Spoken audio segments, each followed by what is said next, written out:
श्री वृंदावन धाम के इस पावन आतिथेय भवन में, होटल बसेरा वृंदावन के विशाल प्रांगण में, कक्ष में श्रीमद् भागवत कथा के पावन प्रसंग के अवसर पर विराजे हुए वंदनीय संतजन, वैष्णव कृपा निकेतन के अध्यक्ष वंदनीय श्री वृंदावन दास जी महाराज, समस्त श्रद्धेय विप्रजन और इस पवित्र अधिष्ठान के अधिष्ठाता एवं कथा के हमारे अत्यंत श्रद्धा भक्ति से विलसित यजमान सपरिवार श्री रामकृष्ण जी अग्रवाल एवं समुपस्थिता भक्त रूपा स्नेहमयी परम वंदनीय माताएं, श्रद्धेय बहनें, आइए भगवत कृपा से जो अवसर मिला हुआ है उसका सदुपयोग करें और अपने मन शरीर से भगवान सुखदेव की सभा में चलें, जहाँ अभिमन्यु के पुत्र महाराज परीक्षित भगवती भागीरथी की उत्ताल तरंगों का दर्शन करते हुए श्री कृष्ण की ललित लीलाओं का पान कर रहे हैं। भगवान ने गोपों को प्रेरित करके इंद्र की पूजा में व्याघात कर दिया और जो इंद्र के यज्ञ की सामग्री थी उसी से गिरिराज का पूजन करवा लिया।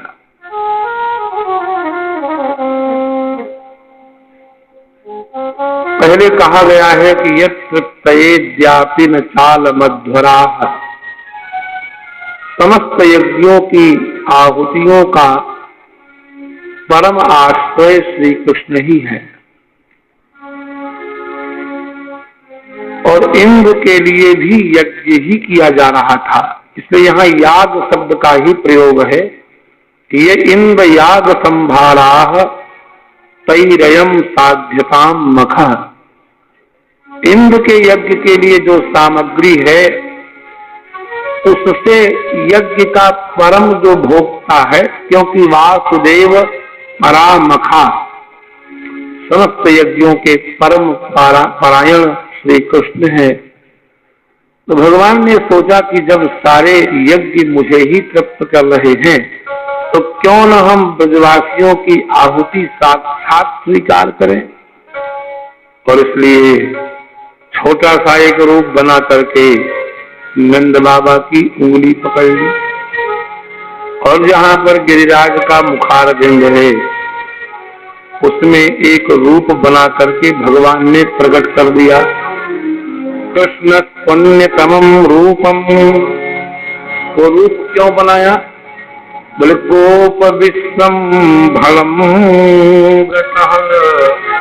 कहीं गोप ये न समझे कि हम पर्वत पर अपना भोग चढ़ाए दे रहे हैं, तो गोपों को विश्वास दिलाने के लिए, क्योंकि बिना विश्वास के सिद्धि नहीं मिलती है। बाबा कहते हैं कवन्यू सिद्धि कि बिनु विश्वास, संसार की कोई सिद्धि विश्वास के बिना नहीं होती। देवता में, मंत्र में, ब्राह्मण में, तीर्थ में, ज्योति में, औषधि में और गुरु में जिसकी जितनी श्रद्धा होती है, विश्वास होता है, उतना ही उसको फल देता है। देवे मंत्रे दुजे तीर्थे दैवज्ञे भेषजे गुरौ, यादृशी भावना यस्य सिद्धिर्भवति तादृशी। आपकी भावना दृढ़ है तो सिद्धि पक्की होगी।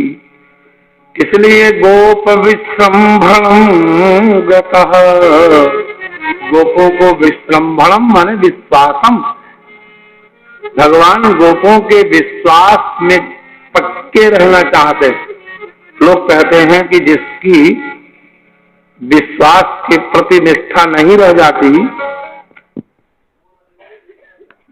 हमारे भक्त कहते हैं कुछ भी व्यक्ति गड़बड़ कर ले लेकिन अपने मालिक की नजरों से न गिरे। ये जो नजर से गिर गया फिर नहीं उठ सकता, चाहे वो सोने का हो जाए। बड़ी प्रसिद्ध पंक्ति है, आप लोग सुन चुके हैं, नजरों से गिराना ना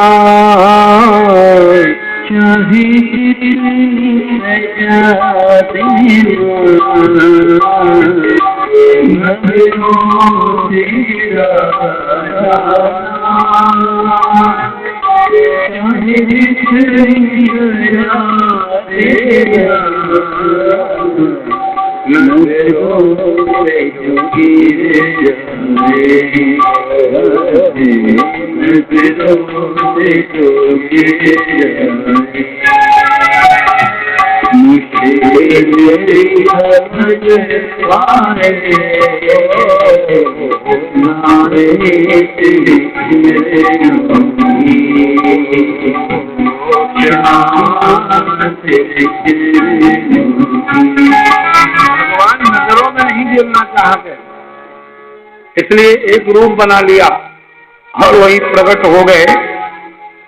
और बाबा से बोले, देखो बाबा, अहो पश्यत, देखो भाई सब लोग देखो, ब्रजवासियों, शैलो सौरूपी नोनुग्रहम यथा। अजय देखो गिरिराज जी स्वयं प्रकट हो गए, रूप धार के आए। देखो कितनी बड़ी इनकी नाक है, मुंह कितना बड़ो है, एक एक बार में एक टोकरा निकल लो है, बहुत भारी गिरिराज प्रकट भयो। रूपी रूप धारण करके नह अनुग्रहम दधार, इसने हमारे ऊपर बड़ी कृपा की है। तो इसलिए जब इसने अनुग्रह कर ही दी तो आओ सब लोग नमस्कार करो, खूब खिलाओ इनको। हंति यस्मै नमस्यामः शर्मणे आत्मनो गवाम्। अपने लिए और गायों के लिए कल्याण करने को इनको भोजन कराओ। और ऐसा प्रेरणा दिया कि सब जितना भी सामग्री थी भगवान श्री कृष्ण के प्रणोदन करने से, प्रेरित करने से सारा का सारा भोग उन्हीं को खिला दिया। और उसके बाद तालियां बजाते हुए, कीर्तन करते हुए सारे के सारे गोप कृष्णा ब्रजम ययुः अपने गोष्ठ की ओर चले गए। इंद्र को बड़ा क्रोध आया, और जो पावरफुल व्यक्ति होता है तो तुरंत पावर का प्रयोग कर देता है। तो इंद्र ने तुरंत अपने गणों को बुलाया और कहा कि जो प्रलय कालिक है वो आओ। तो जो प्रलय करने वाले मेघ हैं उनका नाम है सांवर्तक मेघ। उनका एक गण है, जैसे आजकल अपने शासन में अलग अलग फोर्सेस होती हैं, एसपीजी है, ये ब्लैक कैट फोर्स है, एपीएसी है, ऐसे इंद्र के यहाँ भी अलग अलग फोर्स हैं। तो सारे संसार का प्रलय करने की शक्ति जिन मेघों में है उनका नाम है सांवर्तक। उनको बुलाया और कहा जाओ, तो क्या करना है? बोले मदम भरत गोपानाम, इन गोपों का अहंकार दूर करो। तो मेघों ने पूछा अहंकार की जड़ कहाँ है? बोले इनके पास गायें बहुत हैं, तो पशुन नयत संक्षयम, इनकी पशुओं का नाश कर दो, अपने आप ही पानी पानी हो जाएंगे। मेघों ने कहा आप भी चलेंगे क्या? बोले हाँ मैं भी चलूंगा। अहम ऐरावतम नागम आरुह्यानुब्रजे ब्रजम, हम भी ऐरावत पर चढ़ करके तुम्हारे साथ चलेंगे, तुम्हारी मदद करेंगे। और जो कृष्ण है ना, ये बहुत बातूनी है। अब देखिए ध्यान से, एक शब्द है वाचाल। क्या शब्द है? सुना होगा। तो जब आप किसी से कहते हैं कि ये बहुत वाचाल है तो आप उसकी निंदा कर रहे हैं कि प्रशंसा? निंदा कर रहे हैं। लेकिन जब ये श्लोक बोलते हैं मूकम करोति वाचालम अपंगुम लंघयते गिरिम, तो मूक को वाचाल करता है तो निंदा में है कि प्रशंसा में है? यही संस्कृत भाषा का चमत्कार है। एक वाचाल शब्द है अभ्युत्पन्न ब्राजपदिक, जिसका अर्थ होता है बकवादी, निंदा। और एक शब्द है वाक, वाक का तृतीयांत बनेगा वाचा, अलम शब्द अलग से जोड़ दिया, वाचा अलम करोति, मूक को वाणी से अलंकृत करता है, वहां वाचाल का ये अर्थ है। मूकम करोति वाचा अलम, करोति अलम पद को करोति से पहले लगाना पड़ेगा, अन्वय करेंगे। मूकम वाचा अलम करोति, मूक को वाणी से जो अलंकृत कर दे और पंगु को जो पहाड़ पर चढ़ा दे। तो यहाँ पर जब इंद्र ने वाचाल शब्द का प्रयोग श्री कृष्ण के लिए किया तो टीकाकारों ने अर्थ बदल दिया। पर इंद्र भले ही गाली दे रहा हो, लेकिन इसका अर्थ तो यही है कि श्री कृष्ण से श्रेष्ठ वाणी का अलंकार और किसी के पास नहीं है। वाचालम बालिकम सद्धम मध्यम पंडितमानिनम, ये सब गाली है, लेकिन इस गाली का अर्थ प्रशंसा भी निकलता है। पंडित मानी का अर्थ होता है पंडितम आत्मानम मन्यते, जो अपने को बड़ा भारी विद्वान माने। ये तो दुर्गुण है अपने को विद्वान मानना। अब पंडितान मानयति पंडित मानी तत्शीला तम पंडित मानिनम, पंडितों का जो आदर करने वाले हैं श्री कृष्ण। अज्ञ माने मूर्ख होता है, और अकाला विष्णु और तम जानाति असौ अज्ञ, जो विष्णु के सकल तत्व को जानने वाले हैं। टीकाकारों ने निंदा का अर्थ प्रशंसा में कर दिया। चलो इस प्रश्न को ठीक करेंगे। इसी की बात मान करके गोपों ने हमारा अप्रिय कार्य किया। बरसने लगा चारों ओर से पानी, स्थूला स्थूला वर्षधारा। महाराज इस स्थूल इतनी इतनी मोटी, मानो स्थूल माने बड़े बड़े स्तंभ हो। पानी बरसने लगा, हवा चलने लगी। तो अगर आपसे कोई पूछे कि ठंड किस महीने में पड़ती है, एक बिहार से भागलपुर से सज्जन चले बद्रीनाथ के लिए। तो जून का महीना था, वहां करीबन 49 डिग्री तक पहुंच जाता है टेम्परेचर। तो एक भागलपुरी चद्दर, पुराने जमाने में पीली पीली चद्दरें आपने देखी होंगी भागलपुरी, उसी कंधे पर डाल लिया और पैदल पैदल चल पड़े। जब रुद्रप्रयाग के आगे पहुंचे तो वहां बड़ी जोर की आंधी आई, पानी बरसा, इतनी ठंड लगी कि वो चद्दर ओढ़े ओढ़े रात में अकड़ गए। जब निस्प्राण हो गए तो प्रेत बने, और प्रेत बन करके उसी पेड़ पर रहने लगे जिसके नीचे मृत्यु हुई थी। जब कोई बद्रीनाथ का यात्री जाए तो प्रेत सामने खड़ा हो जाए और पूछे, क्यों भैया ठंड किस महीने में पड़ती? और जो कहे कि माघ पूस में पड़ती, उसे पटक के मारना शुरू करे। माघ पूस में पड़ती कि जेठ में पड़ती? मरा कब था वो? जेठ में। जने कितनों को उसने यमराज के घर का अतिथि बना दिया। एक बार कोई वृंदावन के संत गए, उन्होंने प्रेत का साक्षात्कार किया। बोले, बताओ महाराज ठंड किस महीने में पड़ती? उन्होंने सोचा दुनिया जानती है कि ठंड किस महीने में पड़ती है, क्यों प्रश्न कर रहा है? तो ध्यान से देखा तो उसके पैर टेढ़े मेढ़े थे, धरती से ऊपर उठा हुआ था। जान गए प्रेत से पाला। उन्होंने कहा, भैया माघे जाड़ न पूसे जाड़, पानी बैरिया तबही जाड़। न माघ में जाड़ा होता है न पूस में। जब हवा चलती है और पानी बरसता है तभी जाड़ा होता है। प्रेत ने कहा, बिल्कुल ठीक कहा आपने। वास्तव में उस दिन पानी बरसा था, हवा चली थी और मैं मर गया। कैसे कल्याण हो? बोले, चलो हम तुमको वृंदावन ले चलेंगे, भागवत सुनना, ठीक हो जाओगे। लिवा लाए प्रेत को। दुनिया के सारे प्रेत आ करके वृंदावन में मुक्ति पाते हैं, क्योंकि श्रीमद् भागवत में धुंधकारी से बड़ा कोई प्रेत नहीं।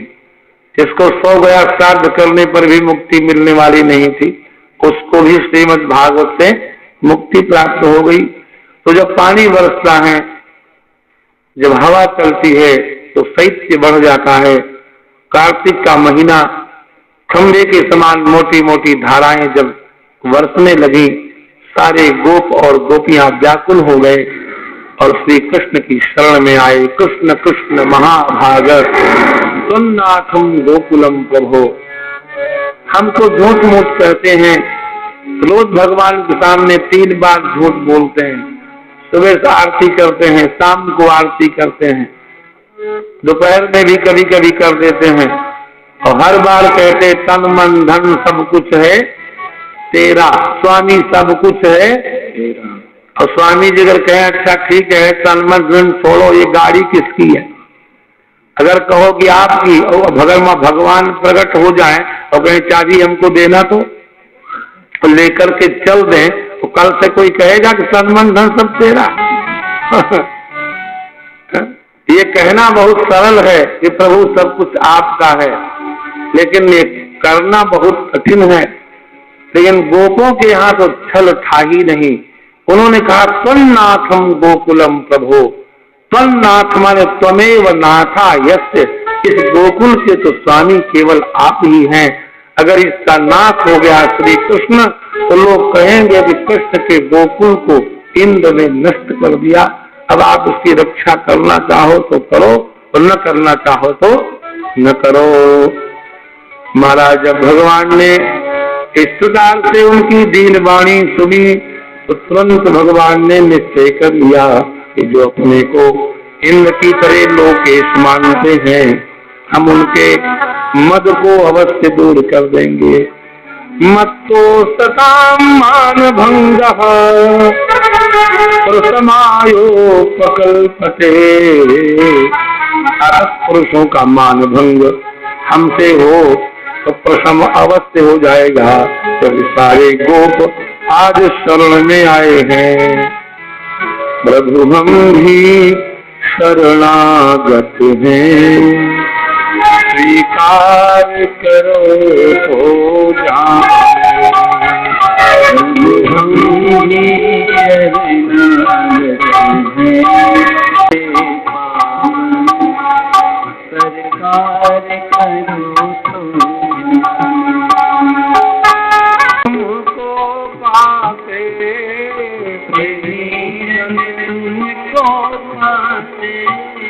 तुम भक्ति भाव बतलाते, भक्ति भाव बतलाते, हम कुटिल हृदय कलुषित हैं, हम कुटिल हृदय कलुषित हैं, उपचार करो तो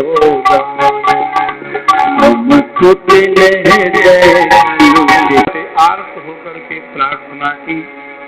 भगवान तुरंत सबको लेकर के गिरिराज के पास पहुंचे और जैसे सावन के महीने में उगे हुए दीवारों के किनारे गंदगी में वो सफेद सफेद छतरियां होती हैं।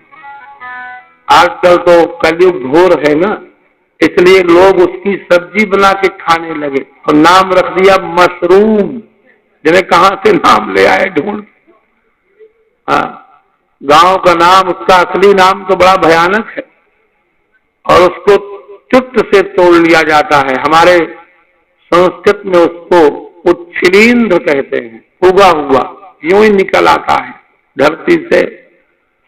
तो भगवान ने जैसे उच्छिलींद्र को, उस सफेद छतरी को कोई बालक तोड़ करके सिर पर लगा लेता है, उसी प्रकार से उस विशाल पर्वत को उखाड़ लिया और अपनी कनिष्ठ अंगुली के ऊपर रख करके गोपों से कहा यथोपजोषम विशत। देखो भगवान ने लाइन नहीं लगवाई, यथोपजोषम, जिसको जितना जहां अवकाश मिले वहीं आकर के सब लोग आके बैठ जाओ। गिरि कर तम सबोधना नत्रासह्य वक्तारियो मदहस्ताद गिरिजात में वातवर्ष भये नालम तक्लाणम विहितम हिवा। हे गोपो, ये मत करना कि हमारे हाथ से गिर जाएगा। हमने तुमको हवा से भय है और न वर्षा से। तो यहाँ एक प्रश्न है, ध्यान से सुनेंगे। अगर आप बहुत बड़ी छतरी बनवा लें और पानी ऐसा बरस रहा हो जो प्रलय काल का हो तो ऊपर से बच जाएंगे, तो बाढ़ तो नीचे से आ जाएगी, फिर भी तो मर जाएंगे। अगर भगवान ने गिरिराज को उठा लिया तो जल आकर के नीचे से उस गर्त में, यहाँ गर्त शब्द का प्रयोग गड्ढा, जहां से उखाड़ा है वहां इतना विशाल गड्ढा हो गया कि हवा नहीं लगेगी। इसलिए गिरि गर्तम, इस पर्वत के गड्ढे में आकर के सब लोग बैठ जाओ। गड्ढे की गहराई होने से आपको हवा नहीं लगेगी और ऊपर हमने छतरी तानी है इसलिए पानी नहीं गिरेगा। दोनों से हो गया। लेकिन जब पानी धरती में भर जाएगो, बह के आवेगो, गड्ढा में भरेगो, तब का होएगो। बोलो राधे राधे। इसीलिए श्रीमद् भागवत के अर्थ को लगाने के लिए संतों की चरणों की धूल जरूर पकड़नी चाहिए। पुराण में कथा है कि एक बार जानकी माता ने, जो गृहस्थ है और संपन्न हो, तो उसको चाहिए पूर्णिमा और अमावस्या कम से कम एक ब्राह्मण को भोजन करा दिया करे, और एक ही ब्राह्मण को न कराए, बदल बदल कराए तो ज्यादा आशीर्वाद मिलता है। धीरे से बोलो राधे राधे। तो माता जानकी जी ने भगवान से कहा कि एक बढ़िया ब्राह्मण ढूंढ के लाओ खाने पीने वाला। तो नारायण भगवान ने सीधे अगस्त्य भगवान को निमंत्रण, अगस्त्य भगवान जब आए तो सीता रसोईया तो प्रसिद्ध है, नाना प्रकार के व्यंजन बनाए, पट्टा पड़ गया, जैसे ही थाली ला के रखी, उठाई थाली, बोले ओम ओम कहते ही सारा माल सड़क के मुंह में चला गया। खाली थाली रख दी, माता लाओ, और दूसरी थाली लाई, उठाई, ओम मान चबाना है ना, निगलना है, अब ले आओ, घर धर जाओ, ले आओ, घर धर जाओ। धीरे धीरे थालियां सड़कने लगी। भगवान मुस्कुराते हुए आए, बोले महारानी भोजन कैसा चल रहा है ब्राह्मण का? अरे बोले प्रभु कैसा ब्राह्मण निमंत्रित कर दिया, ये तो 7 जन्म का भूखा लगता है, इसका तो पेट ही नहीं भरेगा। भगवान ने कहा तुम अपने अन्न से इसका पेट नहीं भर सकती। तब जानकी जो किंचित क्रोध आया, जब इनका पेट भरना ही नहीं था, तो आपने मुझे लज्जित करने के लिए क्यों इन्हें निमंत्रित किया? भगवान ने कहा देवी तुम लज्जित नहीं हो सकती हो, जिनके यहाँ गोपाल जी और सालिग्राम की पूजा होती है, उनके यहाँ भंडार कभी कम नहीं होता। तुम ऐसा करो, ठाकुर जी के पास जाओ, सालिग्राम के ऊपर चढ़ी हुई तुलसी अगली थाली में रख देना। और जैसे अगली थाली आई महाप्रसाद की, सोई बोले ओम बाप मैया, है गयो काम, पेट भर गयो, जय श्री राम। जब पेट भर गया तो माता प्यास बहुत लगी है। माता ने सोचा जाने भोजन इतनो कियो, पानी कितनो पिएगो। भगवान बगल में ही खड़े थे, बोले प्रभु भोजन मैंने कराई दियो, पानी आप पिवाई दो। भगवान जान गए कि जानकी जी ने अपनी चिकड़ी लगा दी। भगवान आकर के वृक्ष के सामने बैठ गए, हाथ जोड़ करके, हे ऋषिवर आपके पीने लायक जल आज हमारे पास नहीं है, आपका जल हम पर ऋण रहा, जब हम व्यवस्था करेंगे तो हम आपको जल अवश्य पिलाएंगे। अगस्त्य ने कहा कि प्रभु याद रखना ब्राह्मण का ऋण रह न जाए। भगवान ने कहा अगर इस जन्म में न सही तो अगले जन्म में कर्जा तो उतारना ही पड़ेगा। आज प्रलयकालिक जल को लेकर के और वर्षा के जल से ज्यादा शुद्ध जल और कोई नहीं होता। आप कितना भी मशीन लगा लीजिए एक्वागार्ड, लेकिन उसमें कोई न कोई तत्व कम हो जाएंगे। किंतु वर्षा का जल परिपूर्ण, पौष्टिक और बड़ा मधुर होता है। इतना मधुर जब बरसते हुए देखा और बहुत अधिक बरस रहा है तो भगवान को अगस्त्य महात्मा की याद आ गई। आओ महाराज आज अपना कर्जा उतार लो। अगस्त्य भगवान आ गए और आप तो जानते हैं महात्माओं के पास सिद्धियां होती हैं, अणिमा महिमा लघिमा गरिमा प्राप्ति प्राकाम ईसित्व बसित्व। अणिमा नाम की सिद्धि को आदेश दे दिया अगस्त्य जी ने, इस सारा जल बटोर करके मेरी उंगली में भर दो। जब सब जल पी गए कछु बचो ही ना है। अब तो इंद्र बहुत घबराए। यहाँ एक प्रश्न किया गया है, धीरे से बोलो राधे राधे, धीरे से बोलो राधे राधे। कि 7 दिन तक जब ब्रजवासी उस गड्ढे में बैठे रहे तो दाल बाटी बनी कि ना है, चाउमीन बनो कि ना है, ब्रेकफास्ट हुआ कि नहीं, ये प्रश्न है कि नहीं। 7 दिन तक ब्रजवासियों ने भोजन किया कि नहीं किया। भगवान सुखदेव कहते हैं सुकृत यथाम सुखापेक्षाम हित्वा तैर्ब्रजवासिभिः। आपको शायद कभी कानों में आया हो, गोपियां श्री कृष्ण को जब दर्शन करती हैं, जब पलकें गिर जाती हैं तो ब्रह्मा को दोष देती हैं कि तुमने पलकें क्यों बनाई। जितनी देर ये पलकों का व्यवधान होता है उतनी देर श्याम सुंदर की रूप माधुरी के पान में भी व्यवधान हो जाता है। इसे गोपियां जब रुदन करती हैं तो ब्रह्मा को अपशब्द बोलती, जग उसी छताम पश्चिमकृत दोषाम, नेत्रों पर पल के बनाने वाला ब्रह्मा जड़ है। इससे क्या सिद्ध हुआ कि आज तक ब्रजवासियों ने पेट भर के कृष्ण को देख नहीं पाया। भरत जी यही कहते थे, महु स्नेह सकोच बस सनमुख कही न बैन, दर्शन स्वप्न आज लगी प्रेम पियासे में। ब्रजवासियों ने श्री कृष्ण को कभी जी भर के देख नहीं पाया। आज मौका लग गया। कहीं किसी को जाना नहीं है, किसी को दही नहीं बिलोना है, किसी को मथुरा बेचने नहीं जाना है, किसी को गाय नहीं चराना है, कुछ नहीं करना, एकदम खाली है। अब क्या करें? तो बोले बीच मानो हम ना चलत पदा। 7 दिन और 7 रात्रि तक सारे ब्रजवासी एक टक भगवान कृष्ण का दर्शन करते रहे। तब जब पलके ही नहीं गिरी तो भोजन कौन बनाता? है कोई ऐसा भक्त? कैसे कोई गोपियों की समता करेगा और ब्रजवासियों की? छुट व्यथाम, देखिए, छुट माने भूख और छुट माने प्यास और तज्जन्य व्यथा। राधे राधे बोलो। संसार की सबसे बड़ी पीड़ा क्या होती है? गांधारी, सुन लीजिए कथाएं एक से एक मर्म भरी हैं। गांधारी के 100 पुत्र मरे। कितने? तो कोई उठाने वाला नहीं था। अलग अलग कौन चिताएं बनाएगा? एक के ऊपर एक डाल दिए गए, ढेर लग गया। बड़े बड़े विशाल शरीर वाले बलवान माता गांधारी फूट फूट कर रो रही थी। भगवान श्री कृष्ण वहां आए। बड़े बुआ, जो होना था तो हुआ, उठो कुछ खाओ पियो। हे नंद नंदन, तुम चाहते तो मेरे पुत्र बच जाते, तुमने जानबूझ करके मेरे वंश का नाश करा दिया। गांधारी ने साफ दिया है श्री कृष्ण को, हमें भूख नहीं है, लेकिन ये समझ लो जैसे मेरा कुटुंब मेरी आंखों के सामने नष्ट हुआ, ऐसे ही तुम्हारा भी कुटुंब तुम्हारी आंखों के सामने नष्ट होगा। हुआ, हम आपके साथ को स्वीकार करते हैं, अब उठो कुछ खाओ पियो।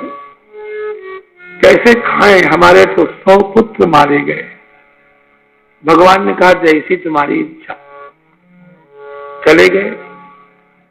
लेकिन जब जाठराग्नि जली, नहीं सहन हुआ, कोई दूर दूर तक नहीं है, इधर उधर देखा क्या खाएं, तो वहीं पर एक बेर का पेड़ खड़ा है, उसमें पके हुए बेर लगे हैं।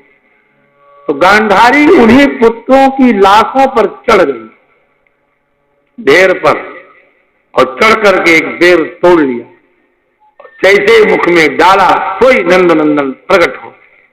बोले बुआ राम राम राम, ये क्या किया तुमने?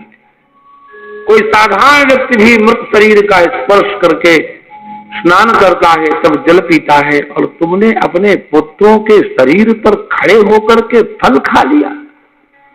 गांधारी कहती वासुदेव जरा कष्टम कष्टम निर्धन जीवनम, पुत्र शोका महाकष्टम, कष्टात् कष्टतरम क्षुधा। हे वासुदेव, संसार के 4 ही तो दुख हैं। पहला दुख है बुढ़ापा, न चला जाए, न उठा जाए, न फिरा जाए, न खाया जाए, घर की लोग कोई बात नहीं मानते ऐसे ऐसे करो। एक पंजाबी संत कहता है बुढ़ापे में, पंजाबी भाषा कोई समझते होंगे, वाजा मारा सुने न कोई, पेट भी उठे चले न कोई, सबनों दिसता भार बीच बुढ़ापे दे, की करिए करतार बीच बुढ़ापे गए। सुख गई चमड़ी बढ़ गई हड्डियां, नींद न आवे राता बडियां, दिन भी दिखे पहाड़ बीच बुढ़ापे दे, की करिए करतार बिच बुढ़ापे दे। नजर अखा दी घटती जांदी, नू नहीं रहती धी नहीं सुनती। क्या समझे? नू नहीं रहती माने आजकल की बहू है, जब श्रृंगार कर लेंगी, लिपस्टिक लगा लेंगी, गले में जो है बैग डाल लेंगी, फिर आएंगी कहेंगी मम्मी जरा मैं जा रही हूँ कमला के घर। और फिर कमला जाके कहेंगी मैं तो पूछ के आई। ये पूछ के आई कि बता के आई? पूछना तो तब होता जब श्रृंगार करने से पहले पूछती। कि तो सूचना देना हुआ। तो नू माने बहू और धी माने बेटी। नजर अखा दी घटदी जांदी, नू नहीं रहती धी नहीं सुनदी। बोले कि घटता ज्यादा प्यार बिच बुढ़ापे दे, की करिए करतार बिच। हाँ, अपने सुखालई महल बनाए, उना बिच पोते पुत्र सुलाए, अब बुढ़े दी मंजी बार बिच बुढ़ापे दे। आई समझ में? बुढ़े दी मंजी किथे? हाँ, बुढ़े दी मंजी बिच बुढ़ापे दे, की करिए कर वासुदेव जरा कष्टम। बुढ़ापे से बढ़कर के और दूसरा कोई कष्ट। दूसरा कष्टम निर्धन जीवनम। जिसको ये चिंता हो आज सायंकाल हमारे पुत्र क्या खाएंगे, उससे ज्यादा और दुखी अब कौन हो सकता है? पुत्र शोक महाकष्टम। और पुत्र का शोक, जवान बेटा माता पिता के सामने मर जाए, इससे बड़ा और शोक क्या होगा? लेकिन इन तीनों सुखों को जो भुला दे वो कौन चौथा सुख है? बोले कष्टा कष्ट परम क्षुधा। सारे कष्टों को जो भुला देती है उस कष्ट का नाम है भूख। उसके सामने कोई कष्ट याद नहीं रहता। इसीलिए मैंने हे कृष्ण इस बेर को खा लिया। लेकिन ब्रजवासियों ने जब गिरिराज को प्रभु ने धारण किया तो भगवान सुखदेव कहते हैं क्षुत्र व्यथाम सुखापेक्षाम। भूख और प्यास की व्यथा को भी सह गए, सुख की अपेक्षा छोड़ दी। हित्वा त्याग करके उन ब्रजवासियों के द्वारा क्या किया गया? बोले दीक्षमाणो दधावद्री। श्री कृष्ण को एकटक निष्पलक देखते रहे। और भगवान ने ही जब देखा कि ये तो हमें एकटक दृष्टि से देख रहे हैं, तो भगवान भी सप्ताहम नाचलत पदार्थ। सप्ताह माने 7 दिन तक भगवान ने भी पैर इधर उधर नहीं हिलाया कि दृष्टि से दृश्य अगर हिल जाएगा तो एकटक दृष्टि भी हिल जाए। किसकी प्रशंसा की जाए? एकटक देखने वाले की कि 7 दिन 7 रात्रि तक एक ही स्थिति में खड़े रहने वाले की? संत करें इसका जो है निर्णय। लेकिन भगवान के जो सखा थे उन्होंने कहा कि अब तो कृष्ण जरूर थक गए होंगे। कल भी निवेदन किया था कि वृंदावन में सनातन रूप गोस्वामी, जीव गोस्वामी आदि ने बड़े कृष्ण के चरित्र लिखे हैं और भागवत के चक्कर के लिखे हैं। अगर उन श्लोकों को भागवत में जोड़ दिया जाए तो अब विवेचन करके नहीं निकाला जा सकता कि ये भागवत से कुछ अलग दिखता है, ऐसा मिला दिया है। तो सब सखा इकट्ठे होकर के कृष्ण के पास आए। उन्होंने कहा कि लगता है आप थक गए हैं। भगवान ने कहा भाई तुम कैसे जानते हो कि हम थक गए हैं? बोले उन्निद्रस्य ययुस्तवा प्रविरति सप्तक्षपास्तिष्ठतो। मैंने देखा है कि आप 7 रात्रि तक सोए नहीं हैं, इसलिए हंत श्रांत वासी। लगता है कृष्ण तुम थक गए हो। भगवान ने मुस्कुरा करके कहा कि चलो मान लिया हम थक गए हैं। इस थकान का तुम्हारे पास कोई उपाय है? तो झट से एक सखा आ गया। बोले जी है। बोले क्या है? बोले आपको तो कृष्ण मालूम ही है कि जब आपकी और सीदामा की कुश्ती होती थी यमुना पुलिन पर, आपको सीदामा पटक दे तो बोलो पटक तो कि नहीं पटक तो? कन्हैया ने कही हाँ भाई पटक तो दे, तो फिर कौन ताकतवर भयो, तू भयो कि श्री दामा भयो? भयो तो श्री दाम ही, इसलिए निक्षिप सखे श्री दाम पाणु गिरिम, थोड़ी देर के लिए पर्वत श्री दामा के हाथ पर रख दो तो तुमको विश्राम मिल जाए, सखाओं ने कहा। तो अगर भगवान ये कहे, देखिए कितने शीलवान हैं, ये नहीं कहा कि ये दब जाएगा मर जाएगा, भगवान ने कहा रख तो ले गो, लेकिन देखिए मेरे सखाओ तुम तो जानो ही ये सीदामा बड़ो ही वंचक है, थोड़ी देर के लिए धरेगो और फिर दुनिया में कह तो डोलेगो कि देखो कृष्ण की मैंने सहायता की नहीं। तो क्या तुम चाहो समरे या इस सीदामा को या कोई रस मिल जाए? अरे तुम जाए के बाहर देखो, अगर पानी न हो, मेघ उड़ गए हो, हम जाए धरती पे ही धर दें, सीदामा को काहे को तुम सम्मिलित कर रहे हो, मेरो ही नाम होन दो ना। सखाओं ने कहा बात तो ठीक है, वही चालू हो छोरा, जाए राय दोनों सही है। अच्छा प्रभु तो ऐसा करो सीदामा को मत दो, लेकिन आज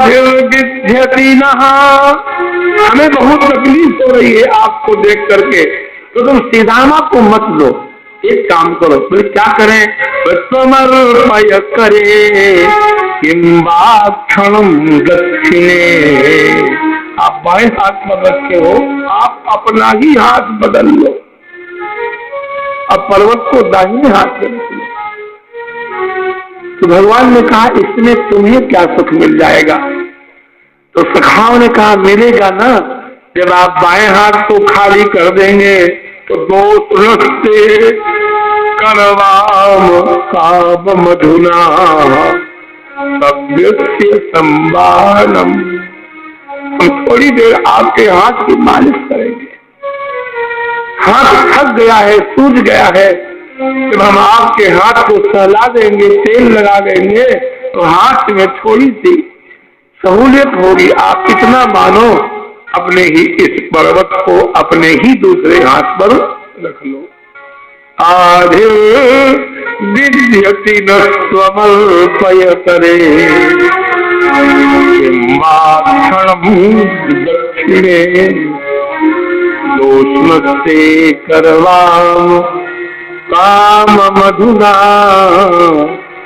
सभ्यस्य संवाहनम।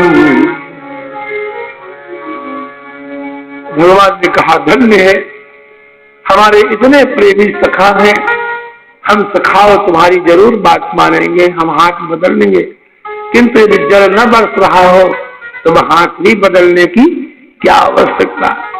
एक कयो दौड़ के देखायो, गगन बिल्कुल निर्मल है, सूर्य नारायण चमक रहे हैं, रख दो खुदा करके पर्वत को यथा स्थान रख दिया, सब निकल गए बाहर।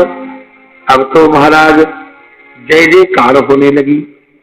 भगवान के पिताजी नंद बाबा ने, उन्होंने सब ब्रजवासियों को बिठाया सामने और कहा सुनो, हमारे लाला को ऐसो ऐसो मती समझियो, देखी तुमने गिरिराज उठाई लियो। सुनो, जब गर्ग आए थे क्या को नाम रखो, तो गायन के बीच में लेके कांच में मैंने नामकरण करायो, तुम सुन नहीं पाए कि गर्ग महात्मा चलते समय इसके बारे में क्या कह गए। उन्होंने कहा था कि प्रागयम वसुदेवस्य क्वचित् जातस्तवात्मज, ये पहले वसुदेव के घर में प्रकट हो चुका है, इसका नाम वासुदेव है, इसके गुण कर्म और रूप गर्ग ने कहा था मैं जानता हूँ और कोई नहीं जानता। गुण कर्मा रूपाणी तान्यहम वेद नो जनाः, कोई लोग नहीं जानते, मैं जानता हूँ। इसीलिए यदि तुमने इसका आश्रय ले लिया तो अनेन सर्व दुर्गाणि था, इसके आश्रय से तुम सब विपत्तियों को पार कर जाओ। जब गिरिराज जी को स्थापित कर दिया तो इंद्र घबराए गए कि मैंने तो बलवान के साथ बैर कर लिया, चल करके इनसे क्षमा मांगना चाहिए। तो देखो जब मार पड़ती है तो बड़े बड़े लोग भी कह देते तुम मेरे माई बाप हो, सुना होगा आपने। यहीं से शुरू किया इंद्र में, पिता गुरुस्त्वम जगता मधीश, आप हमारे पिताजी लगते हैं, हमें क्षमा कर दीजिए, आप साक्षात काल हैं, संसार के कल्याण के लिए शरीर धारण करते हैं। तो भगवान ने कहा हम काल हैं, हम विधाता हैं, हम तुम्हारे बाप लगते हैं, तुम क्या हो? तो इंद्र बोले कि ये मद विधाज्ञा जगदीश मानिनः, हम जैसे मूर्ख, लो अपने को कह रहा है कौन? इंद्र शब्द का अर्थ जानते हैं क्या होता है? इंद्र किसे कहते हैं? इंद्री परमेश्वर्य लाभे, माने परमेश्वर्यम लभते असौ इंद्र, जो संसार के परम ऐश्वर्य को प्राप्त करे उसका नाम इंद्र। तो मनुष्यों के सारे ऐश्वर्य को जो पा जाए उसको कहते नरेंद्र, पशुओं के सारे ऐश्वर्य को जो पा जाए उसे कहते मृगेंद्र, राजाओं के सारे ऐश्वर्य को जो पा जाए उसे कहते भूपेंद्र। ऐश्वर्य लाभ करने वाले को इंद्र कहते हैं। लेकिन आज वही इंद्र कहते हैं कि ये मद विभाग्या, हम जैसे अज्ञ अपने को जगदीश मानते हैं, जगदीश है नहीं जगदीश मानिना, लेकिन स्वाम वीक्ष काले भयमास तन्मनम, लेकिन हम आप लोग को जब देखते हैं तो हमारा सारा मद प्रभु उतर जाता है, हमें क्षमा कर दीजिए। देखो भागवत जी में दो ऐसे भक्त हैं बाबू, एक ने तो भगवान के खाने से पहले उधम किया और एक ने भगवान के खाने के बाद उधम किया। तो भोजन करने से पहले जिन्होंने उधम किया वो है ब्रह्मा जी। मुंह में लेने को जा रहे थे ग्रास, इतने में बछड़े चुरा ले गए, कलकत्ता आई थी। और भोजन जब इतना कर चुके प्रभु, ब्रजवासियों ने कितना 56 भोग बनाया था, इतना खाएगे के बाद सोना खा कि नहीं, जो जितना खाएगो वो तो ही सोएगो। क्या भोजन और नींद चाहे जितनी बढ़ा लो धीरे धीरे करके अभ्यास से। तो भगवान जब बहुत खा चुके थे तो थोड़ा विश्राम करते तो पच जातो, लेकिन खाएवे के बाद इंद्र ने जो है उपद्रव किया और खाएवे के पहले ब्रह्मा ने उपद्रव किया। इसलिए दो ही ऐसे भक्त हैं भागवत जी में जिन्होंने स्तुति बहुत अच्छी की, लेकिन भगवान ने इनसे ये नहीं कहा कि वरदान मांग लो, प्रसन्न नहीं हुए। बड़ी मुश्किल है।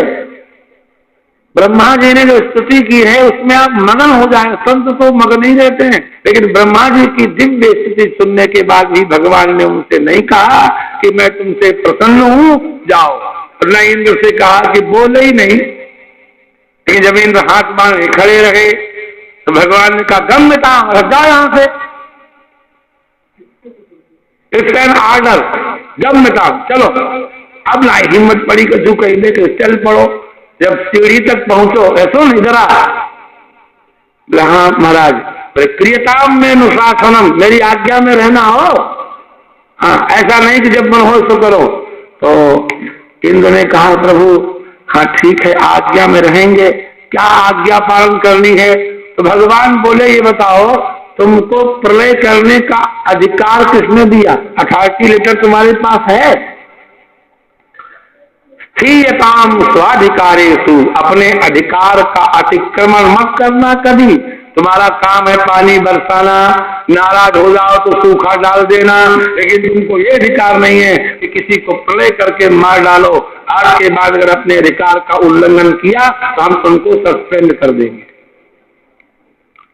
यही दंड है। स्थीयताम स्वाधिकारेषु युक्तैर्वस्तंभ वर्जितैः, अहंकार का परित्याग करके अपने अधिकार में रहो।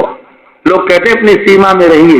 जब स्वामी से ज्यादा कोई सेवक बोलता है तो स्वामी को कहना पड़ता अपनी सीमा में रहो, क्योंकि सेवक वही अच्छा माना जाता है जो स्वामी के सामने बहुत कम बोले और उतना ही उत्तर दे जितना उसको अपेक्षित है। अपनी ओर से सलाह देने लग जाए, बकवास करने लग जाए, ऐसे सेवक को कोई स्वामी पसंद नहीं करता। हनुमान जी हैं सेवक, इतने बड़े बलवान हैं। अब कथा उनकी याद आ जाती है, बीच में हम यहीं रहेंगे, हम वहां नहीं जाते, धीरे से बोलो राधे राधे। हनुमान जी की तो एक से एक जो है ऐसा सेवक तो कहीं कोई है ही नहीं। क्या बात है, सेवक तो होना चाहिए हनुमान जी जैसा। और इंद्र तुम हमारे सेवक हो, तुमने मुझसे अनुमति तक नहीं ली और ब्रज को प्रलय करने चले आए, इसका मतलब तुम अकड़ में रहते हो।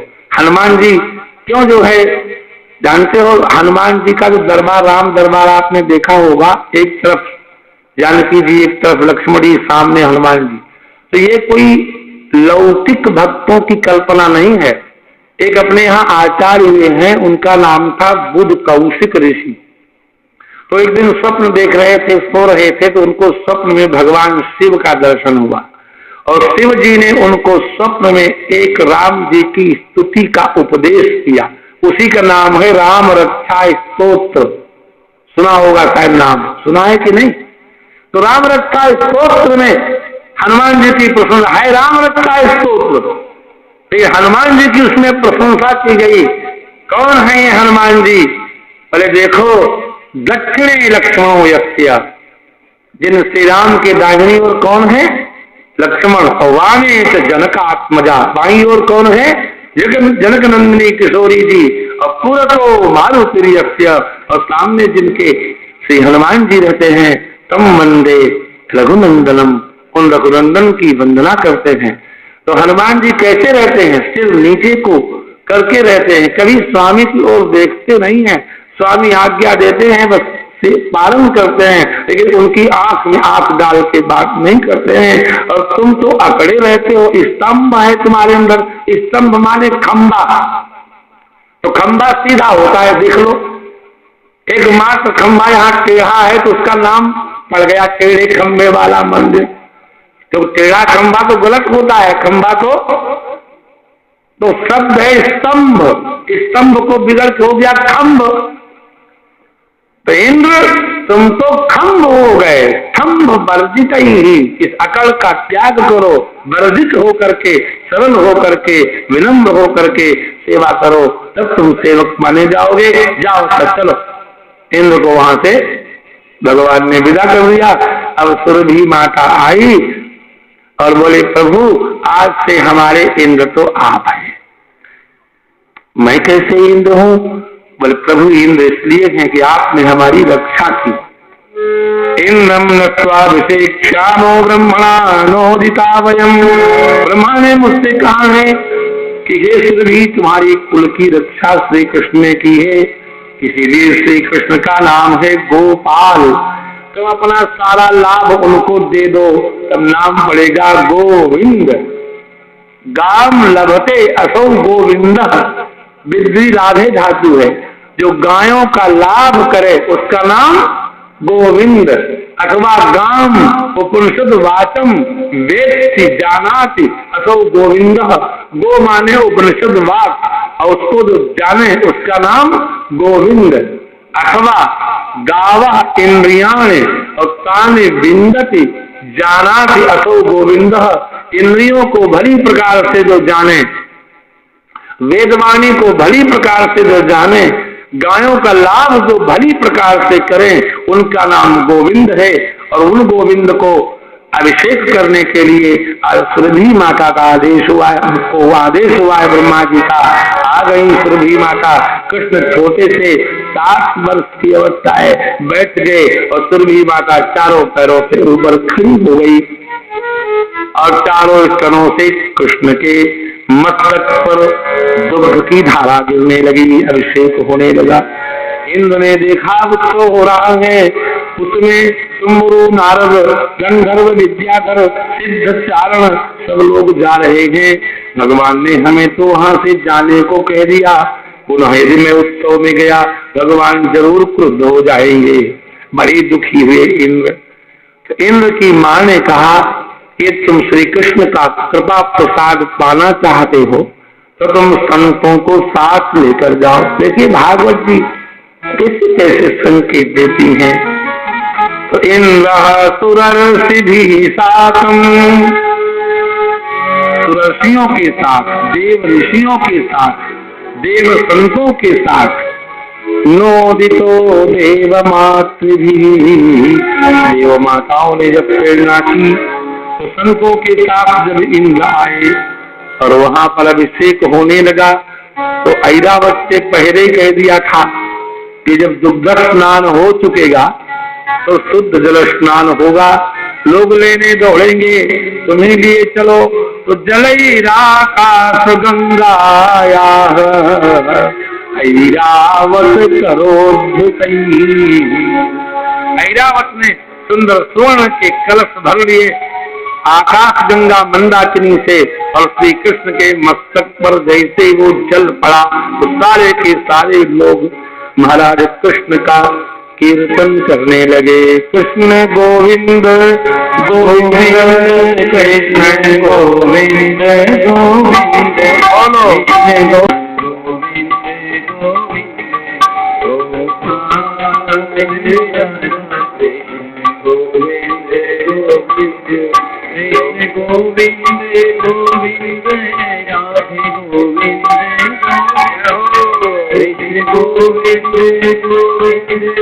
राधे गोविंद गोविंद गोपाल राधा कृष्ण गोविंद गोविंद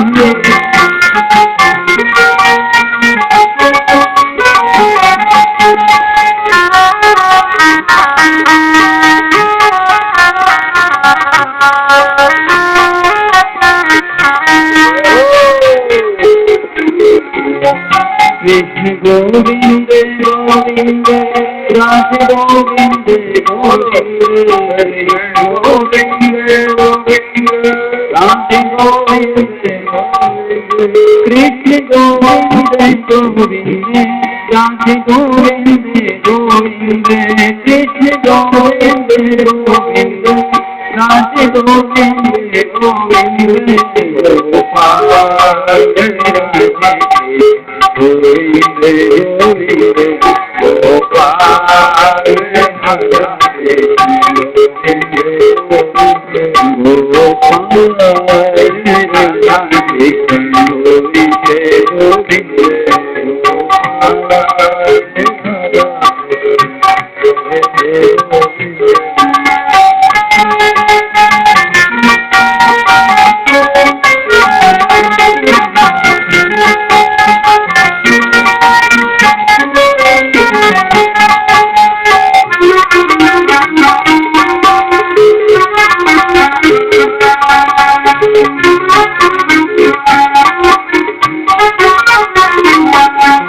गोविंद गोविंद राधे गोविंद गोविंद गोविंद गोविंद राधे गोविंद गोविंद भगवान की अभ्यसिंचत दासारहम गोविंद हिताभ्यधात। भगवान का गोविंद नाम इंद्र ने रखा, दामोदर नाम यशोदा मैया ने रखा, गोविंद नाम पड़ गया भगवान का। गोविंद इति चाभ्यधात, गोविंद इति अभ्यधात, इंद्र ने कहा गोविंद की जय, गोविंद नाम पड़ गया। इंद्रलोक पृथ्वी लोक सब जान गए कि नंद को लाला कोई साधारण बालक ना है। भगवान ने मन में विचार किया, पाताल भी हमारे बस में हो जाता तो तीनों लोकों में हमारी निंदा फिर नहीं होती। भगवान ने कहा कि वैष्णव लोग जो होते हैं वो उदया तिथि में एकादशी मानते हैं। वैष्णवों की एकादशी चाहे आधी घड़ी भी सूर्योदय के समय हो, लेकिन एकादशी उसी दिन मानेंगे जिस दिन सूर्योदय में एकादशी। तो नंद बाबा भी वही एकादशी मानते थे। और एकादशी का नियम है कि द्वादशी पूर्ण होने से पहले कुछ खाकर के व्रत पूर्ण कर लेना चाहिए, उसी को पारण कहा गया। तो दूसरे दिन चूंकि द्वादशी थोड़ी थी, नंद बाबा ने सोचा जल्दी नहाए धोए लें, कछु ब्यारू कर लेंगे, सो एकादशी को पारण है जाए वो। लेकिन घड़ी तो पहनते नहीं, मोबाइल भी नहीं था। इसलिए नंद बाबा आधी रात को ही उठ खड़े हुए। उन्होंने समझा सवेरा, उदय से यमुना जी में डुबकी लगाने गए तो वरुण के दूतों ने उनको पकड़ लिया। जब दोनों लोक में ले गए तो उनको एक खंभ में बांध दिया गया। प्रातः काल हुआ, बाबा को जूता, धोती, लोटा, डंडा, गमछा, छाता सब किनारे रखो है। बाबा को कहूँ पतो ही ना है, घुसबे के तो पैर बने हैं, निकलवे के तो पैर ही नहीं बने। अब तो यशोदा मैया घबराई। अब जब रुदन करने लगी तो भगवान ने उनको आश्वासन दिया और तलंतिकम गतो राजन स्वाराम अभय दो विभु। अपनों को अभय देने वाले हैं ना श्री कृष्ण। तलंतिकम गता, नंद बाबा के पास पहुंच गए तो जैसे ही लोकपाल बड़ों जी ने देखा कृष्ण भगवान आए हैं, तुरंत सिंहासन से उतर पड़ो, सुंदर चरण वंदना कीनी, अर्घ दियो, पाद्य दियो। तो बाबा ने कही देखो जा लोकपाल की, मैं तो जाने रसनते बांध दियो, मोरे लाला को दंडोत करो। अब तो मेरो लाला आई गयो। अब भगवान ने आंखें डाल के अपने बाबा को रंग दिखाने के लिए कि मेरा यहाँ भी चलता है। क्यों भाई, हमारे पिता को तुम क्यों लाए? तो बड़े आदमी जो होते हैं अपना अपराध छोटों पर डाल देते हैं, ये नियम है। जैसे आपका कोई रिश्तेदार आने वाला हो और कह दे कि गाड़ी भेज देना, और गाड़ी अभी नहीं आई है, नहीं उसकी तो मोमजामा भी नहीं, सीट का टूटा, अब आपकी इच्छा नहीं तो गाड़ी नहीं भेजी। वो बेचारा टेम्पो बैठ करके भटभटाते हुए किसी तरह पहुंचा और था रिश्तेदार नजदीकी, क्या आपने गाड़ी नहीं भेजी? तुरंत ड्राइवर बुलाएंगे। क्यों भाई गाड़ी क्यों नहीं ले गया? आजकल के ड्राइवर ऐसे ही होते, कहीं नहीं थी गाड़ी की। अब ड्राइवर अंदर से जान रहा है कि हमारी इनकी मिली भट चल रही है, राधे राधे। ड्राइवर को टपट दिया, उनको भी संतोष हो गया और गाड़ी भेजना खुद नहीं चाहते थे। यहाँ के एक बहुत बड़े पंडित हैं, नाम नहीं बताऊंगा, वो गए कलकत्ता करने के लिए कथा। तो जैसे होटल बसेरा वृंदावन में 20-10 हजार की सीटें लगी हैं, तो वहां भी बड़े आदमी थे, सीट थी वो 5-7 हजार की, और पंडित जी से थोड़े राधे राधे। तो जहां ऐसे मचके तो सीट गई टूट। अब उनको बड़ी शर्म लगी कि क्या कहेगा सेठ। तो एक विद्यार्थी को बुलाया पंडित को, कहा सुन, जब सेठ जी आएंगे नाश्ता लेकर के तो मैं तुझे डांटूंगा। अच्छा तो तुम सुनते रहना। तो क्या डांटो गुरु जी? कुछ भी नहीं डांटेंगे, चुप रहो, तुम सुनना। जब देखा कि सेठ जी आ रहे हैं, बुला लिया तो डाला है कहीं का। तो इसलिए तुमको तमीज नहीं थी तो वहां जाते, हमारे बाथरूम में जाने की क्या जरूरत थी? बड़ी जोर डांटा। सेठ जी ने कहा क्या बात? और क्या बात है? पढ़े लिखे हैं नहीं, गंवार है, अब हमारे बाथरूम चले गए, सीट तोड़ डाली। और सीट किसने तोड़ी थी? खुद ने। तो सेठ जी ने कहा कोई बात नहीं महाराज जी, अब तो टूटी ही गई, हम दूसरी लगवा देंगे। तो बड़े लोगों की शैली होती है कि अपना अपराध किस पर डाल देते हैं? छोटों पर। तो वरुण जी ने क्या कहा भगवान से? अजानता माम के न मूढ़े ना कार्य वेदिना। प्रभु ये जो हमारा सेवक है ना, अजानता अज्ञानी है, मूढ़ कहीं का, गाली दी, मूढ़ न लिखा हुआ है, मूढ़ है। अकार्य वेदना, कार्यम न वेदती, क्या करना चाहिए और क्या नहीं करना चाहिए इसको कुछ मालूम है? तो उसने किसने कहा था कि नंद बाबा को ले आओ यहाँ बांध दो? अब नीचे सिर किए खड़ा है, जान रहा है कि स्वामी जी अपनी हिसाब बना रहे हैं।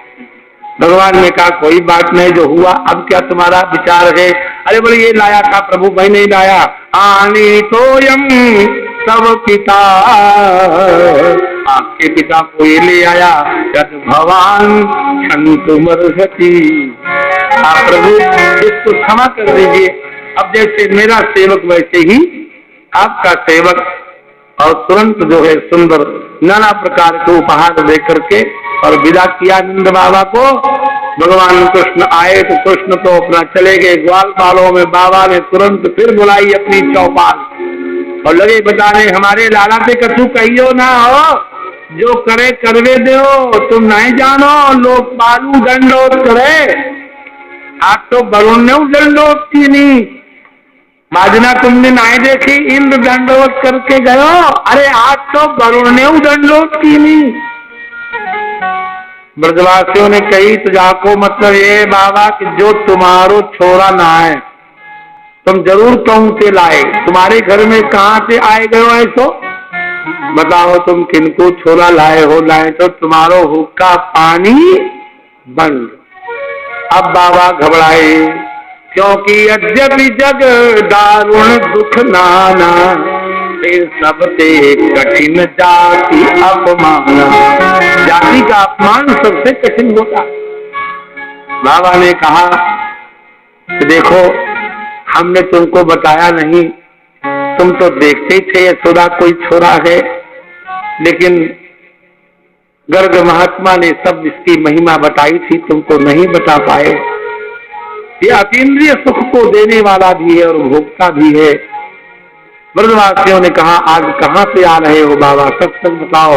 बोले वरुण लोक से। बोले वरुण लोक कैसा है? बाबा ने जो वर्णन किया, सारे ब्रजवासी कृष्ण के पास आए तो बोले हे नंद नंदन, ये तुम त्रिलोकी ना कहो, तो यदि वरुण का लोक है तो लोक तो आपका भी कोई होगा, आप हमें अपने लोक का दर्शन कराओ। अपिनः स्वगतिं सूक्ष्मां उपाधास्यतधीश्वरः, आप त्रिलोकी नाथ हैं, तो क्या हमें आपकी सूक्ष्म गति का दर्शन हो सकता है? छोटे छोटे अध्यायों में ऐसे ऐसे रहस्यों को सुखदेव भगवान प्रकट करते हैं। भगवान ने मन में विचार किया कि इनकी संकल्प सिद्धि कैसे हो, तो कर्म के द्वारा एक ही जन्म में वैकुंठ पाना बहुत कठिन है, क्योंकि श्रीमद् भागवत की चतुर्थ स्कंद में लिखा है कि जब 100 ब्रह्मा सत्कर्म करते हैं, राधे राधे बोलो, तो एक बार उनको शिव बनने को मिलता है, और जब 100 शिव सत्कर्म करते हैं तो एक बार उनको वैकुंठ का दर्शन होता है। संकल्प सिद्धये तेषाम, इन ब्रजवासियों को कैसे हमारा लोक मिले, तो कृपयैष तदचिन्तय, भगवान ने सोचा मैं कृपा कर दूं मगर, तो फिर किसी कर्म की आवश्यकता नहीं पड़ेगी, क्योंकि ये सारा संसार बंधा हुआ है काहे में। भगवान सोचने लगे जनो वही लोक एकस्मिन, इस संसार में जो ये जन है ना, ये जो जीव है, जन हमारे जीवा, अविद्या काम कर्म भी। एक तो हम अज्ञानी हैं, क्या करना चाहिए क्या नहीं हमें नहीं मालूम, और अज्ञान दूर भी हो जाए तो कामनाएं इतनी ज्यादा हैं कि उनकी पूर्ति के लिए हम जीवन भर कर्म ही करते रहते हैं। ये 3 घेरे हैं हमारे चारों ओर, अविद्या काम और कर्म। तो अविद्या और काम और कर्म के द्वारा घिरा हुआ यह जीव बड़ा सब पुरुषार्थ से परम गति को कैसे पा सकता है? कभी तो ये ऊंची गति में जाता है, जो देवता हो गया ये मत समझा के वैकुंठ जाएगा, वो फिर धरती पे आएगा। क्षीणे पुण्य मर्तलोकम विसंति, पुण्य क्षीण हुआ तो मृतलोक में आए। तो उच्चावतासु गतिसूरभ्येदस्वाम गतिं भ्रमन्, ऊंची नीची योनियों में भ्रमण करने वाला जीव अपनी गति को तो जानता ही नहीं, और ये सब के सब कहते कि हमको अपना लोक दिखाओ, तो कृपा के अतिरिक्त और कोई भी साधन नहीं। बिंदु जी महाराज ने एक सुंदर भजन लिखा है, कृपा की न होती जो तुम्हारे, कृपा की न होती जो तुम्हारे, कृपा की न होती जो तुम्हारे, तो तुम्हारी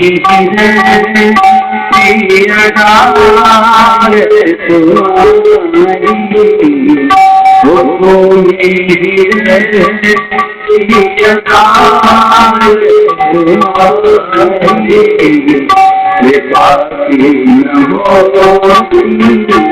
होती जो आस तुम्हारी कृपा की न होती जो आस तुम्हारी।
कृपा की आदत न होती, यही तो बात है। और भगवान ने ब्रजवासियों पर कृपा की, कृपया अतिरिक्त। अब देखो, ब्रह्म का जहाँ उपनिषदों में वर्णन किया जाता है तो ब्रह्म के विशेषण क्या है? उपनिषद कहती है सत्यम ज्ञानम अनंतम ब्रह्म। ब्रह्म के 3 विशेषण हैं। वो त्रिकाला बाधित सत्य है, वह अनंत है और वो ज्ञानमय है। तो सत्य है माने सत्य, ज्ञानमय है माने चित्त, अनंत है माने वह अनंत जो होगा, जिसको अंत का कभी जन्म नहीं हो, वो आनंद में अपने आप रहेगा। तो सच्चिदानंद घन जो सत्यम ज्ञानम अनंतम ब्रह्म है, यह ब्रह्म का विशेषण दिया गया है। भगवान ने जिस लोक में ब्रजवासियों को ले जाकर के दर्शन कराया, उसके विशेषण भागवत जी कहती हैं कि सत्यम ज्ञानम अनंतम यत् ब्रह्म ज्योति सनातनम। वही विशेषण कोई और है? विचार करो। वही विशेषण है जो सत्य है, जो ज्ञानमय है, जो अनंत है, जो प्रकाश स्वरूप है। उसी दर्शयामास त्वं लोकम, उसी लोक को भगवान ने दिखाया। गोपानाम तमस परम, तमोगुण से परे है, तो सत्य है, जो ज्ञानमय है, जो अनंत है। और जब उस ब्रह्म कुंड में, यही है ब्रह्म कुंड, बोलो राधे राधे, यही पर भगवान ने ब्रजवासियों को ब्रह्म कुंड में ले जाकर के अपने ब्रह्मलोक का दर्शन करा दिया। बस अब तो ब्रजवासी धन्य धन्य हो गए। अब हम कृष्ण के बारे में कुछ नहीं कहेंगे, ये जो करें करें, अब हम उंगली नहीं उठा सकते। हमने इनका ऐश्वर्य देख लिया। जब तीनों लोगों को यह कहने पर विवश कर दिया, गिरिराज को उठा करके पृथ्वी लोक को, इंद्र का मान मंदिर करके स्वर्ग को, और वरुण के ऊपर अधिकार करके पाताल को वश में जब कर दिया, तब भगवान गोपियों के चिंतन करने लगे। इन्होंने अत्यंत छोटी अवस्था में स्नान करके, कात्यायनी की पूजा करके मुझे पाने के लिए बहुत व्रत किए हैं। तो जानते हो, अपने यहाँ देखिए, ये विषय बड़े गंभीर भी हैं और बड़े विस्तृत भी हैं। लेकिन सप्ताह में चूंकि कथा की मर्यादा होती है, उसका पालन करना पड़ता है। जितने भी मंत्र हैं उनमें अगर बीज मंत्र लगा दिया जाए तो मंत्र की शक्ति बढ़ जाती है। दुर्गा सप्तशती आदि संत शास्त्रों में बीज मंत्रों का बड़ा उल्लेख है। अंग कंग चं टं टम पम सम यम दीम दुम ऐं ह्रीं दिग्जाग्रम दिग्जाग्रम तोते तोते हर ज्वल हं तन लम फट, ये सब जो है बीज मंत्र। लेकिन समस्त बीज मंत्रों में 3 बीज मंत्र जो है वो राजा है। आगे बोलो क्या है वो? एक बीज मंत्र विद्या देता है, तो अगर विद्या सबको प्राप्त हो जाए तो सब सुखी हो जाएंगे क्या? विद्वानों को क्या कभी आपने दुखी नहीं देखा? अगर न देखा हो तो हम दिखाएं। तो ऐं जब बीज मंत्र लगता है, ऐं ह्रीं क्लीं, वो बीज मंत्र कौन है? 3, ऐं ह्रीं क्लीं। ऐं इति वाग बीजम, ऐं जो बीज मंत्र है वो वाग बीज है, ये विद्या का बीज है। किसी भी मंत्र में ऐं लगा दिया जाए तो उस मंत्र का फल होगा विद्या। और अगर विद्या से काम न चले तो धन चाहिए, तो ह्रीं इति माया बीजम, किसी भी मंत्र में अगर ह्रीं लगा दिया जाए तो क्या होगा? धन की प्राप्ति होने लग जाएगी। लेकिन हमने तो विद्वानों को भी अतृप्त देखा है और धनवानों को भी अतृप्त देखा है। कामनाएं तो उनकी पूर्ण हुई नहीं। तो तीसरा बीज मंत्र है क्लीं। क्लीं इति काम बीजम, सकल कामनाओं की पूर्ति करना चाहो तो क्लीं बीज मंत्र लगाओ, क्योंकि काम बीज है। वाग बीज, माया बीज और काम बीज, 3 बीज हैं। तो बड़े बड़े जो लोग होते हैं या जो अपठित लोग होते हैं वो खुद नहीं जब मंत्र पढ़ पाते तो पंडितों से अनुष्ठान करवा लेते हैं। बोला राधे। तो भगवान ने मन में विचार किया कि इन गोपियों के लिए कौन अनुष्ठान करेगा? लाओ मैं खुद ही इनके लिए जब करूं। तो बांसुरी को बजाने लगे, उसमें से क्लीं क्लीं क्लीं का बीज मंत्र निकलने लगा। तो भगवान संकेत करते हैं, वनम तत कोमल गोभिरंजितम जगोत्कलम वामदशाम मनोहरम जगोत्कलम। इधर स्वामी कहते कलम नहीं, क्लीं क्लीं क्लीं की ध्वनि भगवान ने यमुना के पुरन पर बांसुरी से बजाना शुरू किया। गोपियों से कहा था। और एक बात और सुनो, जब भगवान कोई अतिमानवीय कर्म करते हैं एक शब्द उसमें जोड़ देते हैं सुखदेव भगवान, माया शब्द, योग शब्द। जब गिरिराज जी को उठाया जानते भगवान ने क्या कहा? 2 पाए स्वात्म योगेन, मैं योग के द्वारा उठाऊंगा। अब रासलीला करने चले तो क्या कहा? योग माया मुफास्थित। अकेले नहीं काम बनेगा, पंडिता इनको संग ले लो। सियावर रामचंद्र की माया को बुला लिया। वीक्षरं तुम मनस्सक्रे योग माया मुपाश्रितः। वो योग माया का आश्रय प्रभु ने लिया। जब 29वां अध्याय शुरू हुआ है तो पहले श्लोक में ही भगवान ने योग माया का आश्रय लिया। रात्रियां बहुत सुंदर हैं। इन रात्रियों में गोपियों को सिद्धि मिलनी है। सिद्धि मिलेगी जप से, जपात सिद्धि जपात सिद्धि जपात सिद्धि असंशयम। सिद्धि कैसे मिलेगी? जप से। और गोपियों के लिए कृष्ण ने कहा हम क्लीं क्लीं जपेंगे। तो निशम्य गीतम तदनंग वर्धनम। जब गीत गाया तो गोपियों के रोमांच हो गया और उन्होंने कहा, रे कान्हा तेरी बांसुरी तो बड़ी रसीली है। रे बांसुरी चुराए कान्हा रे बांसुरी चुराए नींद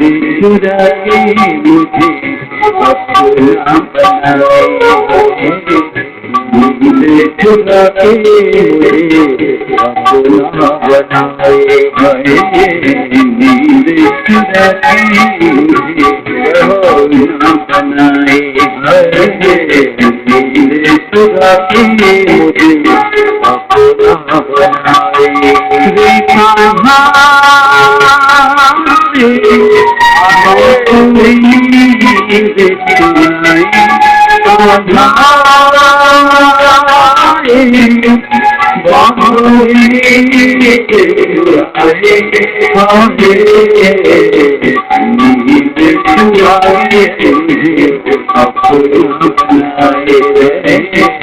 नींद चुरा के मुझे अपना बनाए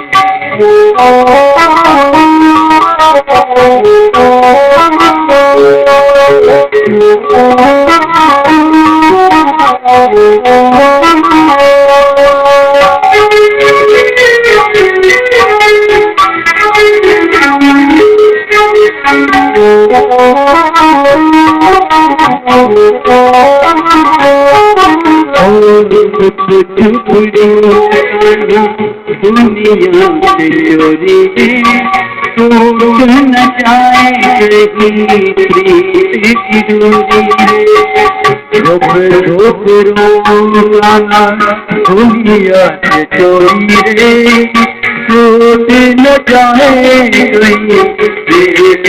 गौरी रे मोहन काहे देर रे मोहन काहे देर लगाए रे कान्हा तेरी बांसुरी चुराए कान्हा तेरी बांसुरी चुराए नींद चुरा के मुझे अपना बनाए नींद चुरा के मुझे अपना बनाए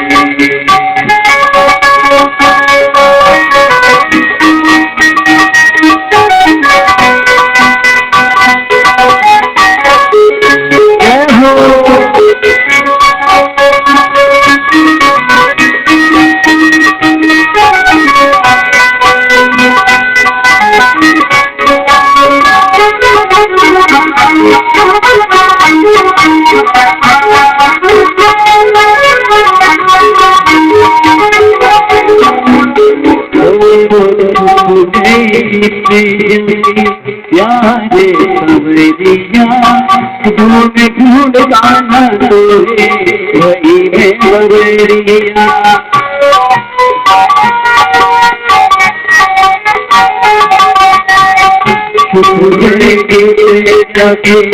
यारे खबरिया ढूंढ ढूंढ गाना तोरे वही में बबरिया तेरी आए रे नाम भर आए रे तेरी नाम भर आए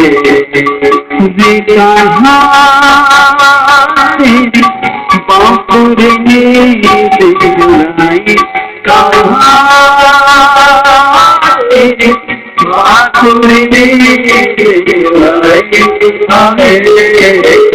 नींद चुरा के अपना बनाए नींद चुरा के मुझे अपना बनाए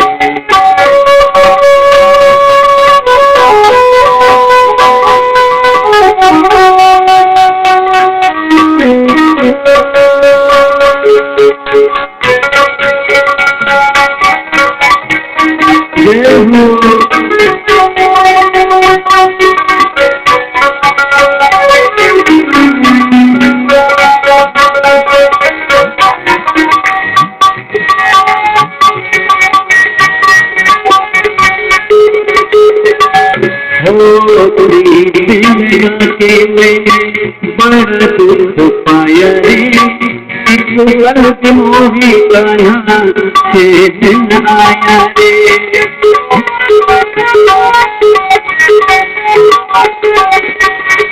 प्रीति लगाए कान्हा बड़ दुख पाया रे, एक मोही काया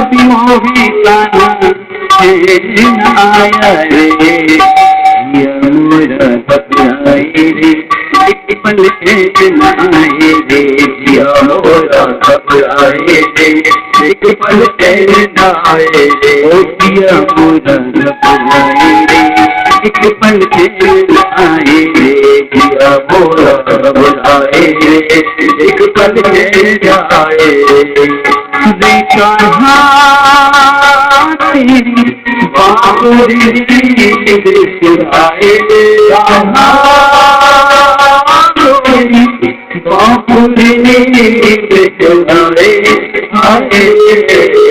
नींद खुदाई मुझे अपना बनाए आए, नींद खुदाई मुझे अपना बनाए आए, नींद खुदाई मुझे अपना बनाए आए, नींद खुदाई मुझे अपना बनाए। नित्यगीतं तदनंगवर्धनम् भजस्त्रियः कृष्णगृही समानताः। आजग्मुरन्योन्यमलक्षितोद्यमाः सयत्प्रकान्तो जवलोलकुण्डलाः। प्रियतम के पास जब जाते हैं लोग तो एकांत में जाते हैं, और गोपियां बहुत सी आए तो प्रत्येक गोपी यही समझती हैं कि मैं अकेली जा रही हूं, देख नहीं रही है किसी को। क्योंकि यदि उपासना में भी तृतीय बना रहे तो उपासना नहीं बनती है, वो तो एक अभ्यर्थना बन जाती है, याचना बन जाती है। एक स्त्री अपने पति से मिलने के लिए व्याकुल जा रही है, भागी हुई। रास्ते में एक बादशाह सफेद चद्दर बिछा करके और वह अपनी उपासना कर रहा है। स्त्री उसकी चद्दर को रौंदती हुई चली गई। बादशाह ने कहा, अरे तू देखती नहीं है मैं यहाँ उपासना कर रहा हूं, तूने मेरे आसन को रौंद दिया। तो उसकी समाधि टूटी। उसने कहा, क्या कहा? फिर दोहरा दिया, कैसा प्रेमी है तू, खुदा से प्रेम करता है। मैं तो शरीर के प्रेमी से मिलने जा रही थी और तू मुझे दिखाई नहीं पड़ा, और तू मुझे देख रहा था कि अपने ठाकुर को देख रहा था। जगमुरन्योन्यम अलक्षितोद्यमः अन्योन्यम अलक्षिता उद्यमः याभिस्ता। कोई भी गोपी नहीं जान रही है कि दूसरी भी जा रही है, ये लिखा है। अपने लिए मस्त है, मगन है, दूसरे को देखने की फुर्सत कहाँ है। कई बार लोग भजन करते हैं तो शीशा बगल में रख लेते हैं, बीच बीच में देखते जाते हैं जच रहे हैं कि नहीं।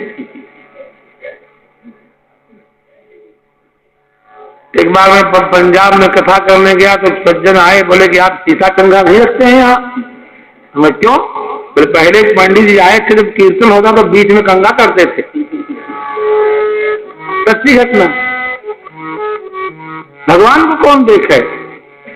नैन से संत गोपियों की इस व्याकुलता पर एक छंद कहा करते थे अनुप्रास वाला, बाजी बौरानी बाजी देखे को द्वार धाई, बाजी अकुलानी सुन बंसी बंसी धर की, बाजी ना धरे धीर बाजी ना पहिरे तीर, बाजिन के उठी पीर बिरह अनल भर की, बाजी ना बोले बाजी संग लाग डोले, बाजिन के बिसरी गई सुध बुद्धि घर की, बाजी कहे बाजी बाजी बाजी कहे कहाँ बाजी, बाजी कहे बाजी बंसी सांवरे सुंदर की।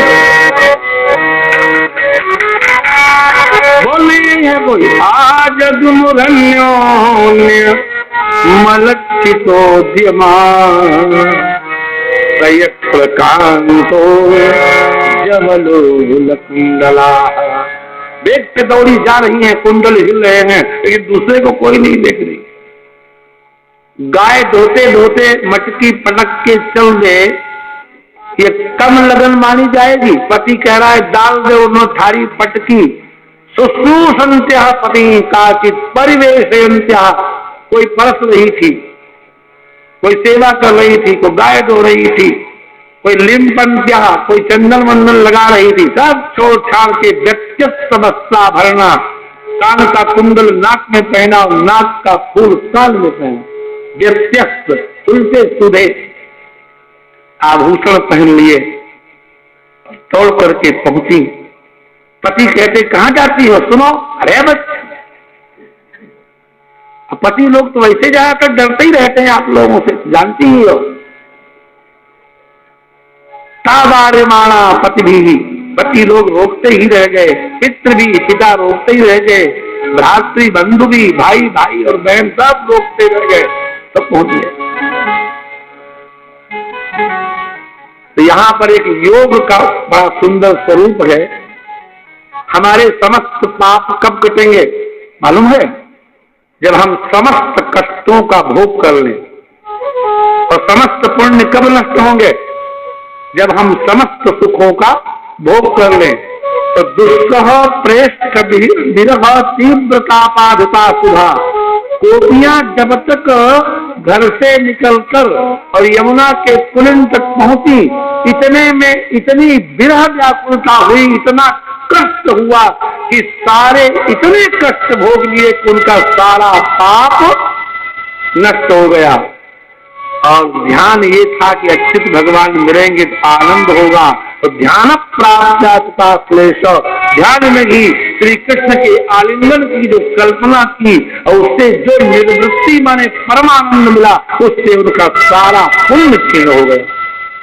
श्री कृष्ण के आलिंगन की कल्पना से उत्पन्न हुए सुख से सारा पुण्य नष्ट हो गया और श्री कृष्ण के वियोग जन्य दुख के कारण सारे पाप नष्ट हो गए। चुटकी बजाते पाप और पुण्य से परे हो गई। बोलिए इससे बड़ा योग और क्या हो सकता है? एक क्षण में पाप से भी मुक्त हो जाए और एक ही क्षण में तत्कालावच्छेदेन, उसी समय पुण्य से भी मुक्त हो जाए। अब कौन अवस्था हो गई बोलो? अब निर्गुणावस्था हो गई। क्या हो गई? हाँ, यही है निर्गुणावस्था। और जब निर्गुणावस्था को प्राप्त हो गई तो भगवान सुखदेव कहते राजन जहु गुणमयम देहम सद्या फलचील बंदना। योगियों को भी अवस्था बड़ी मुश्किल से मिलती है कि गुणमय शरीर का त्याग करके संसार के सकल बंधनों को काट दे। न भाई का बंधन, न पति का, न पिता का, न बंधु का, कोई बंधन नहीं रोक सका। अब बोलो ऐसे शरणागत भक्त का तिरस्कार कैसे किया जा सकता है? और भगवान ने फिर भी श्री कृष्ण जैसा मर्यादित कोई अवतार हो ही कैसे सकता है? लोग कहते कि भगवान चंचल थे, भगवान का चरित्र जब पढ़ा ही नहीं जाएगा तो सुनी सुनाई बात चाहे कुछ कह दो। क्यों जी? हमने तो ये भी सुना है लोगों से, आपने भी सुना होगा कि द्रौपदी ने दुर्योधन के गिर जाने पर कह दिया अंधे के अंधे होते हैं। सुना है कि नहीं? मैं चुनौती देता हूं सारे भारतवर्ष के विद्वानों को कि कहीं किसी शास्त्र में पंक्ति दिखा दे। तो हम ऐसे नहीं ढूंढते, लेकिन जब महाभारत में भी कोई नाटक नहीं आता महाभारत, जब उसमें ये बात कहलाया गया तो मेरा माथा ठनका। इतना हल्का वाक्य तो यज्ञ की वेदी से अयोनिजा प्रकट हुई देवी। आज भी कोई कुलीन घर की कन्या अगर बहू बन के आवे और उसका ससुर अंधा हो तो आज कलयुग में भी कुलीन कन्या अपने ससुर को अंधा नहीं कह सकती। द्रौपदी कैसे कहेगी इतनी हल्की बात? लेकिन लोगों ने उड़ा दिया, उड़ी उड़ाई बात उन्होंने महाभारत के नाटक में लिख दी। जहां पर भी, क्योंकि महाभारत से बढ़कर के कोई भी पुराणों का स्रोत नहीं और महाभारत के प्रसंग में यह वाक्य है ही नहीं कि द्रौपदी ने कहा था। ये सुनी सुनाई बात है, उड़ी उड़ाई। एक बात और उड़ी हुई है कि भगवान ने चक्र सुदर्शन चलाया, उनकी उंगली कट गई, द्रौपदी ने पट्टी बांध दी और उन्होंने साड़ी बढ़ा दी। अरे अगर चक्र सुदर्शन लोहे का ऐसा यंत्र था इसमें कोई धार थी तो जब जब चलाते तब तक मूली कट जाती, उसी दिन को कट गई।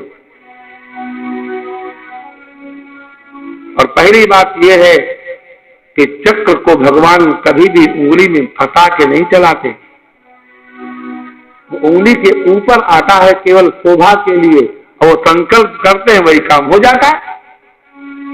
अगर वो चक्र कोई लोहे का यंत्र होता तो महाभारत में अश्वत्थामा, एक दिन अश्वत्थामा नाम सुने हैं ना, गुरु जी के बेटा, वो गए द्वारका, तो भगवान ने कहा ब्राह्मण आया है भाई भोजन कराओ, तो ब्राह्मण को भोजन कराया गया। तो भगवान ने कहा ब्राह्मण को दांत घिसाई न दो तो नाराज हो जाता है। दांत घिसाई समझे कि नहीं? नहीं समझे? राधे राधे।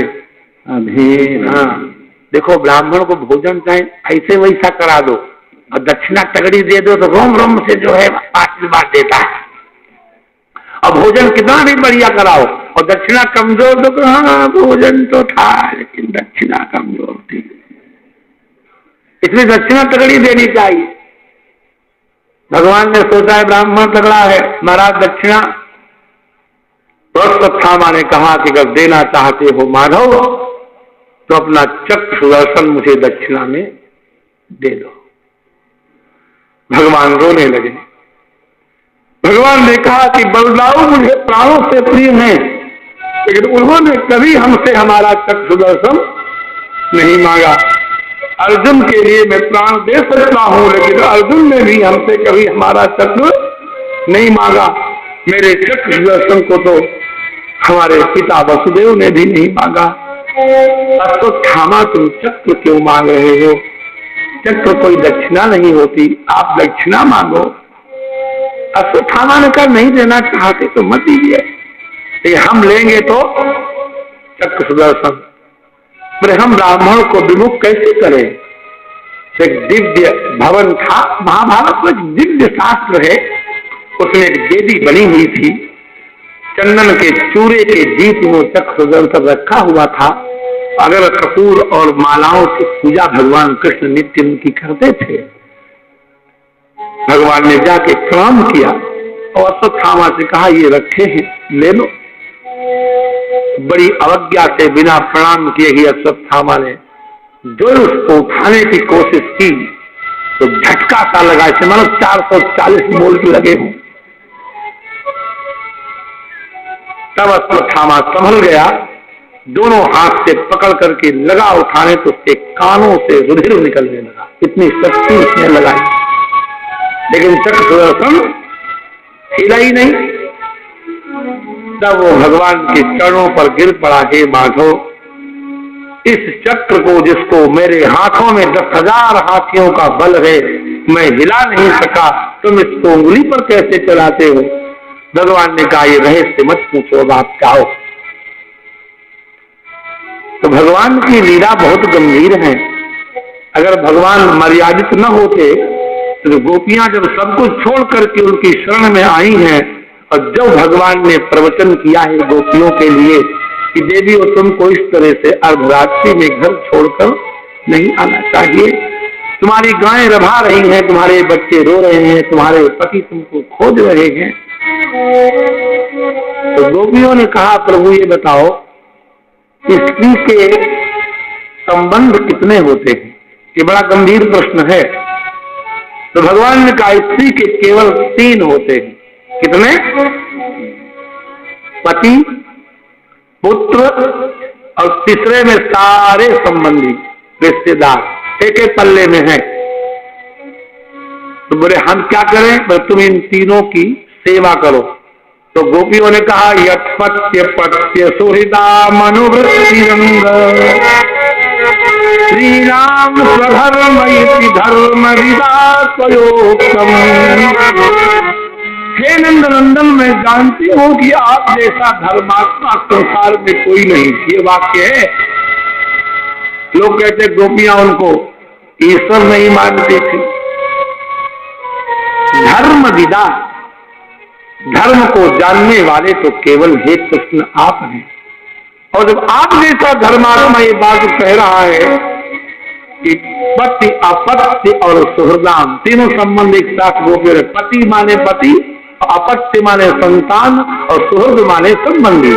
तो जो तुमने पति पुत्र और संबंधियों की सेवा की बात कही, ये निश्चित है कि आप जैसे धर्मात्मा के मुख से कभी अमर्यादित उपदेश हो ही नहीं सकता।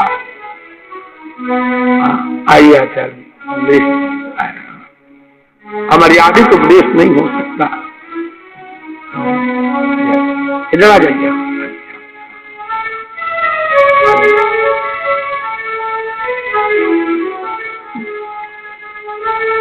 पत्य पत्य सुहृदा मनोवृत्तिरंग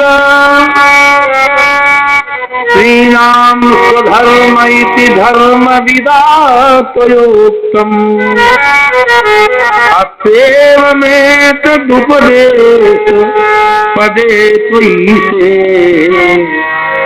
श्रेष्ठो भवान् संहिताम् किल बन्धुरात्मा। बंधु किसे कहते हैं? भाई को नहीं, ये तो एक रूढ़ शब्द हो गया है, लाक्षणिक। बधनात् स्नेहेन असौ बंधु, जो प्रेम की रस्सी से बांधता है उसे बंधु कहते हैं। और आप तो सारे संसार से प्रेम करते हैं। तनुभृताम किल बंधुरात्मा, समस्त शरीरधारियों के बंधु आप हैं। और स्त्रियों का धर्म भी आप जानते हैं। स्त्री को पति पुत्र और संबंधियों की सेवा करनी चाहिए, क्योंकि आप कह रहे हैं आप हैं धर्म के पंडित। लेकिन हम ये कहती अस्वेवमेत दुपदेश पदे त्वयि से, हे ईश्वर, इस उपदेश का पद, इस उपदेश का विषय आप ही क्यों नहीं बन जाते? माने जो आप हमको यह उपदेश कर रहे हैं, be a subject of your statement, आप स्वयं ही अपने उपदेश का विषय बन जाइए। विषय माने आप ही मेरे पति बन जाइए, आप ही मेरे पुत्र बन जाइए, और जितने संबंधी होते सब आप ही बन जाइए। तो हम आपकी सेवा कर देंगे, सारा संसार अपने आप को हो जाएगा। सर्वे पदा हास्य पदे निमग्ना, हाथी का पैर रख दिया जाए तो जितने में वो आ जाएगा, सारे जीवों के पैर उसी में आ जाएंगे कि नहीं आ जाएंगे? बोलो। अस्तेवमेत दुपदेश पदे त्वयि से, अस्य उपदेशस्य पदम त्वमेव, त्वयि एव, आप में ही यह उपदेश स्थिर हो जाए। मैं पति अपत्य और सुहृदों की सेवा, आपकी सेवा करके है उसका फल पाना चाहती है। अब जरा विचार किया जाए, अगर गोपियों के मन में कोई वासना होती तो क्या वो कहती कि तुम हमारे चाहे पति बन जाओ चाहे पुत्र? विचार करो, पति भी बनाने को तैयार हैं और पुत्र भी बनाने को तैयार हैं, और जितने संबंधी सब बनाने को तैयार हैं। इसका मतलब क्या? तुलसी इस पंक्ति का अनुवाद करते हैं विनय पत्रिका में, मोहित ही नाते अनेक मानिए जो भावे, ज्यों त्यों तुलसी कृपाल चरण शरण पावे। जिस नाते से, ज्यों त्यों माने जिस नाते से आप हमको पसंद करते हो, हम वही नाता आपसे मनाने को तैयार हैं। और ये भगवान है कौन? ये जो ये श्लोक यहाँ व्याख्या कह रहे हैं, ये वस्तुतः इन्हीं को प्रणय गीत कहा गया है।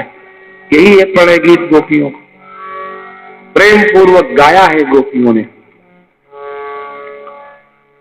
गोपी कहती संसार के जितने कुशल लोग हैं वो आपसे प्रेम करते हैं। क्यों? प्रेम उससे करना चाहिए जो नित्य प्रिय हो। अगर आप विचार किया जाए, 3 वर्ष के लड़के को जितनी मम्मी प्रिय होती है उतनी 70 वर्ष के लड़के को भी होती है। 50 वर्ष वाले को नहीं होती है ना। इसका मतलब घर का, लोक का एक भी ऐसा संबंधी नहीं है जिससे एक जैसा स्नेह हमेशा रहता हो, है नहीं। तो इसका मतलब कोई भी संबंध संसार में नित्य प्रिय नहीं हो सकता। और हे कृष्ण, आप हैं नित्य प्रिय, और पति और पुत्र क्या है, ये पीड़ा देते हैं। ऐसे नहीं देंगे तो मृत्यु के द्वारा देंगे, हम पहले मरेंगे तो हमारे कंठ में प्राण फंसेगा, और वो पहले मरेंगे तो फिर उनके वियोग में मरना पड़ेगा। एक सेठ जी थे चंडीगढ़ के, ये सब सन 90 की बात होगी, तो वो गए हरिद्वार, तो लखनऊ कुर्ता पहने थे बहुत सफेद, 10,000 तब बहुत होते थे, गड्डी डाले थे, चमकती थी दूर से। सेठानी ने कहा काहे को डाले घूम रहे हो कुर्ते में? अरे बोले तुम जानती नहीं हो, इनसे भंडारा करेंगे, लेकिन जिस दिन चलेंगे उस दिन करेंगे, जब तक ये रहेगा तब तक तो गर्मी बनी रहने दो, रुपये में बड़ी गर्मी होती है। इसी कथा जो है पंचतंत्र में लिखी हुई है, वो नहीं सुनाएंगे, लंबा पड़ जाएगा। एक दिन गए गंगा नहाने, हर की पड़ी पर कुर्ता उतारा, और उतार करके पंडा जी के खोखे में रख दिया, घड़ी वड़ी भी रख दी, उसमें थे 10,000 रुपए। पता नहीं कौन आया बटमार और धीरे से कुर्ता खटका लिया। अब तौलिया लपेटे खड़े, कुर्ता गायब, रोए फूट फूट के। फिर वो रोने लगे तो पत्नी ताली बजा के हंसने लगी, वो विवेकिनी थी। पर तू हंसती है, मैं तुझे गंगा में फेंक दूंगा। बोली वो तो पक्की बात है, तू पहले मरेगा तो मैं फेंकूंगी, और मैं पहले मरूंगा तो तू फेंकेगा, दो में से एक तो कोई फेंकेगा ही। पहले मैं कह रही थी कि इसका भंडारा कर दो, तब तो तुम कह रहे थे गर्मी आ रही है, अब तो गर्मी निकल गई ना, अब क्या करें? तो पंडा जी ने कहा करो क्या भाई, हम लोग चंदा करते हैं, 10-20 लोग मिलकर के चंदा किए 200 रुपए का, तब किसी तरह से एक पैजामा पुराना दिया, तब वो चंडीगढ़ गए, भंडारा हो गया। संसार का कोई भी ऐसा संबंध नहीं है, परिग्रह नहीं है जो अंत में दुख देने वाला न हो। तो नित्य प्रिय अति सुतादिभिरारति दैत्यम, उनको समेट के क्या करें जो दुख ही देते हैं, सुख देते ही। तन्नः प्रसीद परमे स्वरमास्म छिन्द्या आसाभितां त्वयि चिरा जगदीन्द्र एक कमलनयन, आपको आशा जोड़ करके आई हैं, हमारा त्याग मत करो। बहुत गीत गाए, भगवान जान गए ये पक्की हैं, तब उन्होंने उनका विक्लव सुन करके, व्याकुलता सुन करके प्रभु हंस पड़े, उनको दया आ गई।